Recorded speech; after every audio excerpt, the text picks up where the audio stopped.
જય માતાજી, જય દ્વારકાધીશ મિત્રો, કેમ છો? મજામાં ને? હવે આપણે જઈએ છીએ મોરબીથી રાજમુંદરી લાદી ભરી અને આજે આપણો છે ત્રીજો દિવસ અને આપણે જો અહીંયા પહોંચી ગયા છે ખામગાંવ. સવારના પોરમાં આપણે ડીઝલની ટાંકી ફૂલ કરાવવાની હતી એટલે જો અહીંયા પપ્પે ઊભી ગયા, આપણે ટાયરું બાયરું ચેક કરી લીધા અને પછી જો અહીંયા બાજુમાં જ રાજસ્થાની હોટલ છે એટલે આપણે હવે અહીંયા બાવનભાઈને ઉઠાડી દીધા છે. હવે અહીંયાથી જવાનું હોય બાવનભાઈને, કેમ કે આપણે હવે અહીંયાથી ટેકાવી જવાની છે. આખી રાત ગાડી ચલાવી અને આપણે અહીંયા ખામગાંવ તો પહોંચી ગયા છે. હવે અહીંયાથી બાવનભાઈ ઉપાડે એટલે આપણે જો સવારના પોરમાં અગરબત્તી કરી અને દેવને મનાવી લીધા અને સવારના વાગી ગયા છે 6:30 ભાઈ, એટલે આપણે બાવનભાઈને ઉઠાડી દીધા અને બાવનભાઈ ચા પાણી પીને આવી ગયા. જો હવે ચા પાણી પી લીધા એટલે બાવનભાઈ અહીંયાથી ઉપાડે છે અને હવે આપણે અહીંયાથી ટેકાવી જવાના છે. જોઈ લો આપણે હોઈ ગયા. હવે આપણે ઉઠવું બપોરે 11 સાડા 11. જોઈ લો અત્યારે સવારના વાગી ગયા છે 10:30 અને આપણે ઉઠી ગયા છે. અહીંયા પહોંચી ગયા છે હિંગોલી, આપણે ખાડામાં જે મારવાડી છે ત્યાં પહોંચી ગયા છે રાજસ્થાની. ત્યાં હવે આપણે અહીંયા ચા પાણી પી લઈએ અને ચા પાણી પી અને પછી અહીંયાથી ધીરે ધીરે આગળ હાલતા થઈએ. તો હલો હવે આપણે જઈએ હોટલ બાજુ અને મારવાડીને આપણે ચાનો ઓર્ડર દઈએ. જોઈ લો હવે આપણે આવી ગયા હોટલે અને મારવાડીને ચાનું કીધું એટલે કડક કાઠિયાવાડી ફર્સ્ટ ક્લાસ આપણા માટે ચા લઈ આવ્યો. ભાઈ આપણે રાજસ્થાની હોટલું જેટલી અને એ આપણે ચાનો ઓર્ડર દઈએ એટલે આપણા માટે ફર્સ્ટ ક્લાસ કડક કાઠિયાવાડી ચા જ બનાવી આવે, કાંઈ ઘટે નહીં એવો. અને જમવાનું પણ બધી બાજુ હાઈ ક્લાસ બનાવે. ગુજરાતીને જમવાનું તો રાજસ્થાની જ પૂરું પાડી શકે ભાઈ, જમાડી હરખું નિરાતે રાજસ્થાની જ શકે. જો ભાઈ હોટલેથી ભાગ્યા પછી આપણે થોડીક સવારના પોરમાં નાસ્તો કરવાની આદત એટલે લાગી ગઈ હતી ભૂખ, એટલે આપણે જો સવારના પોરમાં આપણી પાસે ખજૂર પડ્યો તો એ ખોલી નાખ્યો છે અને સવારના પોરમાં થોડો ફોરો એવો નાસ્તો કરી લીધો છે. અને ભાઈ ત્યાંથી આગળ આવી ગયા. હવે આપણે દેગલુર બોર્ડરની પહેલાં પહોંચી ગયા છે. હવે આપણે અહીંયા ભારતનો પબ જો સામો દેખાય ત્યાં આપણે ભારતના પપ્પે દર વખતે ટાંકી ફૂલ કરાવીએ છીએ. એટલે હવે આપણે ટાંકી ફૂલ કરાવવાની છે અને વાગી પણ બપોરના 12 સાડા 12 જેવું ગયું છે. એટલે અહીંયા બાજુમાં આપણો જે રબારી ભાઈ છે રાયકાભાઈ, એના પાસે જમવાનું પણ આપણે થશે. એટલે જો હવે આપણે પપના વાલામાં ગાડી ઉતારી લીધી અને હવે આપણે અહીંયા ટાંકી ફૂલ કરાવી લઈએ. જોઈ લો આપણી ગાડીનું ડીઝલ નાખવાનું થઈ ગયું છે ચાલુ. હમણાં ટાંકી ફૂલ થઈ ગઈ એટલે બાજુમાં મારવાડીની હોટલ છે ત્યાં ગાડી ઉતારી લઈએ. જો ભાઈ આપણી ટાંકી ફૂલ થઈ ગઈ અને આપણે અહીંયા બાજુમાં જ મારવાડીની હોટલ છે ત્યાં ગાડી ઉતારી લીધી. અને અહીંયા જો આપણે હામદભાઈની પડી પણ છે ગાડી 9222 39 BT. આપણે એની બાજુમાં જઈ અને ઓલા જાળવાના છાંયા દબાવી દીધી. જો અહીંયા જાળવાના છાયા ઉપર જ આપણે દબાવી દીધી. ફર્સ્ટ ક્લાસ ટાટો પવન આવે. અને હવે આપણે થોડુંક મારવાડી પાસે જઈ અને જમી લઈએ ફર્સ્ટ ક્લાસ. ભાઈ અત્યારે હવે લેટ ટાઈમ થઈ ગયો હતો એટલે જો અહીંયા હોટલે આવ્યા તો ખબર પડે કે મારવાડી તો પોતે જ ખાવા બેસી ગયા છે. હવે આપણે ખાઈ લઈએ પછી ખાવાનું આપે. એનું કારણ છે કે કોઈ માણસને ખાતા તો ઊભા કરાય નહીં અને એનો વાંક નથી. આપણે જ આજે થોડા મોડા છે કેમ કે આપણે ટાઈમ થોડોક વધારે બગડી ગયો. જો હવે એ લોકોએ ખાઈ લીધું અને આપણું ખાવાનું ફર્સ્ટ ક્લાસ બનીને તૈયાર થઈને આવી ગયું છે. જો આપણા માટે ફર્સ્ટ ક્લાસ સબ્જી બનાવી દીધી, શિમલા ટમાટરની રોટલી લઈ આવશે, છાશ ફર્સ્ટ ક્લાસ કંઈ ઘટીને સ્પેશિયલ બનાવી દે છે.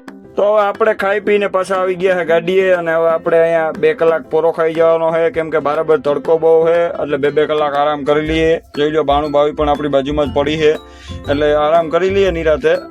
જોઈ લો હવે બપોર પછીના વાગી ગયા છે 5 અને આપણે હવે ઉઠી ગયા છે અને ફર્સ્ટ ક્લાસ આપણા માટે ચા આવી ગયો છે. મારવાડીએ સ્પેશિયલ ચા બનાવી દીધો કડક કાઠિયાવાડી. જો ચા પાણી પી અને આપણે થઈ ગયા છે હાલતા. હવે આપણે દેગલુર બોર્ડર, પણ દેગલુર બોર્ડર પહેલાં ભાઈ આપણે એક અહીંયા સરદારજી લોકોનો ગુરુદ્વારો આવે છે રોડ ઉપર, કંઈ ઘટે નહીં, બહુ મોટો ગુરુદ્વારો છે. જોઈ લો આપણે સરદારજીનો મોટો ગુરુદ્વારો છે. આપણે જો તમને બતાવીએ અહીંયા જો આ કેટલી ગાડીઓવાળા અહીંયા પડ્યા હોય છે. સરદારજી હોય છે, રાજસ્થાની હોય છે અને અહીંયા પંચરવાળાની આ તે બધી પાવરફુલ સગવડ પણ છે, પાર્કિંગ પણ છે, હોટલ પણ છે, જમવાનું મળે છે અને ગુરુદ્વારો પણ કંઈ ઘટે નહીં એવો મોટો ગુરુદ્વારો છે. જોઈ લો આ ગુરુદ્વારાની માથે એક મોટું પ્લેન પણ છે, હું તમને બતાવું. જો મોટું પ્લેન જેવું બનાવેલ છે આખું. કેવડો મોટો ગુરુદ્વારો છે ભાઈ, બહુ મોટો ગુરુદ્વારો છે. અહીંયા આવે પણ બહુ માણસ, દુનિયાનો માણસ આવે છે. જો આપણે ઓલો સામો રોડ ઉપર પણ ગેટ જે બનાવેલ છે ને, જો આ ગેટ બનાવેલ છે એ પણ ગુરુદ્વારા વાળાએ બનાવેલો. જો ત્યાંથી આગળ આવીને આપણે આવી ગયા છે. અત્યારે વાગ્યા છે 8 અને આપણે પહોંચી ગયા છે અહીંયા સંક્રામપેટ, આપણા છોટુવાળી હોટલે, મારવાડીની હોટલે પહોંચી ગયા છે સંક્રામપેટ. રામદેવ રાયકા હોટલ છે. જો આપણે ગ્રાઉન્ડમાં ગાડી ઉતારી લીધી. આપણે અહીંયા ચા પાણી પીવાના છે, કાચબાચ સાફ કરવાના છે, અગરબત્તી કરવાની છે અને પછી અહીંયાથી નીકળવાનું છે.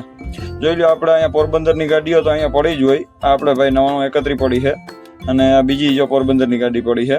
તો હાલો હવે આપણે હોટલે જઈએ છીએ ચા પાણી પીવા માટે. હમણાં છોટુને કહેવું એટલે છોટું ચા પણ મસ્ત બનાવી આવી છે.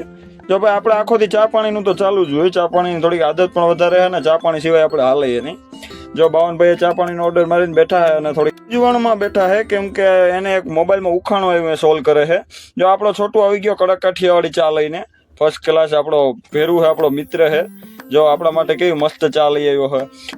જો આ રહ્યો આપણો છોટું, આપણો મિત્ર, આપણો ભાઈબંધ છે, આપણો ભાઈ. જો આપણો વિડીયા સબસ્ક્રાઇબ કરે, લાઈક કરે, કમેન્ટ કરે. જો આ પણ છોટું બેઠો. જો એ છોટું આપણે દેખીને પડી ગયો છે, થોડો ખરમાઈને પડી ગયો છે. જો છોટું કહે છે કે રામદેવ રાયકા હોટલ સંક્રામપેટ જાહેરાત કરે છે પોતાની હોટલની.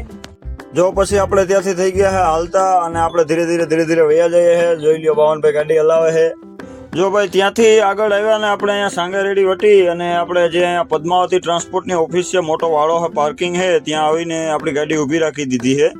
કેમ કે આપણી ગાડીમાં અત્યારે વેક્યુમ ભરાતું નથી ભાઈ. વેક્યુમ ભરાઈ તો જાય છે, પાછું એવું ને એવું ખાલી થઈ જાય છે. આપણે જે છીકણીનું કામ કરાવીને ચોટીલા આવ્યા ને એમાં જ કંઈક તકલીફ જેવું લાગે છે, એટલે આપણે અહીંયા ગાડી ઊભી રાખી દીધી છે. કારીગરને ફોન કરી લીધો છે. અહીંયા જે નજીકનો કારીગર છે સવારે આવશે, એટલે આપણે અહીંયા અત્યારે ગાડી રાખી દીધી છે. કેમ કે હવે સવારે જ આવે કારીગર. તો જોઈ લ્યો અહીંયા એક હાવજ છે, અને હજી બીજો પણ હાવજ છે. જોઈ લ્યો આ બે હાવજ અહીંયા છે, બે રાબડા જેવા ફર્સ્ટ ક્લાસ. તો ભાઈ હવે અહીંયા કોઈ હોટલ બોટલ તો આજુબાજુમાં હે નહીં, છે પણ બહુ છેટી છે. એટલે આપણે અહીંયા મામાના જે માણસો છે પદ્માવતી ટ્રાન્સપોર્ટના, એ લોકોએ જ આપણે અહીંયા ખાવાની વ્યવસ્થા કરી દીધી છે, ખાવાનું બનાવી દીધું છે.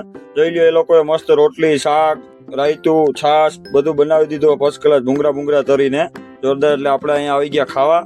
અને આપણો જે અહીંયા ઓફિસમાં ટ્રાન્સપોર્ટર છે જયદીપભાઈ, એ આપણો મિત્ર પણ છે. એટલે જો આપણે એને બધી વ્યવસ્થા કરી દીધી છે. તો આપણે ખાઈ પી અને થોડી વાર જો અહીંયા પાણી પી અને બેઠા છે. અને જો અહીંયા મામાની વ્યવસ્થા પાવરફુલ છે ભાઈ. જો આપણે મામાનો જ ડ્રાઈવર છે પદ્માવતી ટ્રાન્સપોર્ટનો જ, એના હારે આપણે અડધી પોણી કલાક ચર્ચા કરી, વાતું કર્યું, અને પછી ભાઈ આપણે ગાડીએ જઈ અને હોઈ ગયા હતા. અને હવે આપણું કામ તો હવારી થશે. જય દ્વારકાધીશ, જય માતાજી.